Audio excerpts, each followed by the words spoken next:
प्रेरणादायक व्यक्तित्व। शून्य बजट पर आध्यात्मिक कृषि करने वाले सुभाष पालेकर।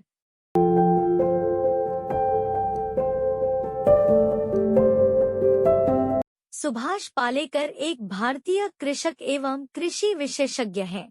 उन्होंने शून्य बजट आध्यात्मिक कृषि के बारे में अभ्यास किया है और कई पुस्तकें लिखी है। उन्होंने शून्य बजट प्राकृतिक यानी आध्यात्मिक कृषि का आविष्कार किया है और ऐसी तकनीक विकसित की है जिसमें कृषि करने के लिए नहीं किसी भी रासायनिक कीटनाशक का उपयोग नहीं किया जाता और न ही बाजार से अन्य औषधियां खरीदने की आवश्यकता पड़ती है। उन्होंने भारत में इस विषय पर कई कार्यशालाओं का आयोजन किया है। उन्हें वर्ष 2016 के भारत के चौथे सर्वोच्च नागरिक पुरस्कार पद्मश्री से सम्मानित किया गया है। सुभाष पालेकर का जन्म वर्ष 1949 में भारत में महाराष्ट्र के विदर्भ क्षेत्र में बेलोरा नाम के एक छोटे से गांव में हुआ। उन्होंने नागपुर से कृषि विषय में स्नातक की डिग्री प्राप्त की। कॉलेज की शिक्षा के दौरान वह सातपुड़ा आदिवासी क्षेत्र में जाकर उनकी समस्याओं के बारे में आदिवासियों के साथ काम किया। पढ़ाई के बाद वर्ष 1972 में वह अपने पिता के साथ कृषि करने लगे। उनके पिता एक किसान थे, लेकिन कॉलेज में रासायनिक कृषि सीखने के बाद श्री पालेकर जी ने भी रासायनिक कृषि करना शुरू किया। वर्ष 1972 से 1990 से अभ्यास करते समय वह मीडिया में इस विषय पर लेख भी लिखते थे।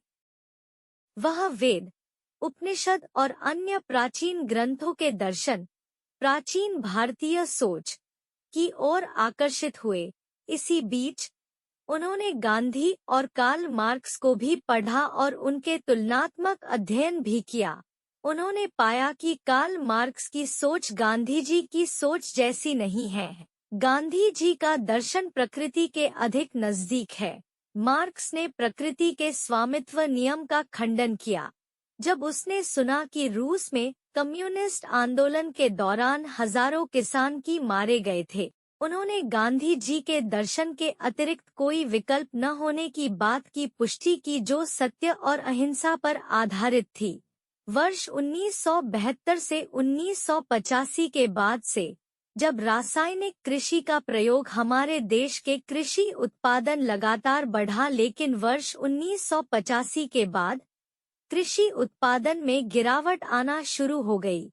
रासायनिक कृषि अर्थात हरित क्रांति की तकनीक को अपनाने के बाद भी क्यों उत्पादन कम हो रहा है, यह देखकर वह आश्चर्यचकित हुए।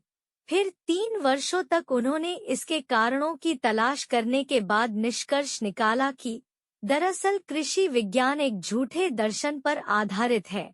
उन्हें हरित क्रांति में बहुत दोष दिखाई दिए। फिर उन्होंने रासायनिक कृषि के वैकल्पिक कृषि पर शोध करना शुरू किया। महाविद्यालय जीवन के दौरान जब वह आदिवासी क्षेत्रों में काम कर रहे थे, तब उन्होंने अपनी जीवन शैली और सामाजिक संरचना का अध्ययन किया। उन्होंने जंगलों में प्रकृति प्रणाली का अध्ययन किया। जंगल में किसी भी मानवीय हस्तक्षेप और सहायता को न देखकर वह हैरान रह गए। वहाँ हर साल आम, बेर, इमली, जामुन, शरीफा, नीम, मोह के बड़े-बड़े पेड़ों पर बहुत फल आते थे। तब उन्होंने जंगल के वृक्षों के प्राकृतिक विकास पर अनुसंधान शुरू किया। वर्ष 1986 से 88 के दौरान उन्होंने जंगली वनस्पतियों का भी अध्ययन किया। उन्होंने पाया कि जंगलों में एक स्वविकसित, पोषित और पूरी तरह से आत्मनिर्भर प्राकृतिक व्यवस्था विद्यमान है। वहाँ एक पारिस्थितिकी तंत्र है जिस पर वनस्पतियों का विकास होता है। उन्होंने प्राकृतिक व्यवस्था का अध्ययन किया और वर्ष 1989 से 1995 के दौरान जंगल की उन प्राकृतिक प्रक्रियाओं का अपने खेत पर परीक्षण कर देखा। इन 6 वर्षों के शोध कार्य के दौरान उन्होंने 154 अनुसंधान परियोजनाएं पूर्ण की। इसके बाद उन्होंने शून्य बजट प्राकृतिक आध्यात्मिक कृषि की तकनीक आरंभ की, जिसका प्रचार उन्होंने कार्यशालाओं, सेमिनार के माध्यम से किया और इस विषय पर मराठी, हिंदी, अंग्रेजी, कन्नड़, तेलुगु, तमिल भाषाओं में अपनी पुस्तकें लिखी और भारत भर में किसानों के द्वारा स्थापित कृषि के हजारों मॉडल विकसित किए। उन्होंने कृषि के बारे में मराठी में 20, अंग्रेजी में 4 और हिंदी में 3 पुस्तकें लिखी। उनके आंदोलन ने मीडिया के जरिए राजनेता, किसानों का ग्रामीण अर्थव्यवस्था की वास्तविक समस्याओं के प्रति ध्यान आकर्षित किया।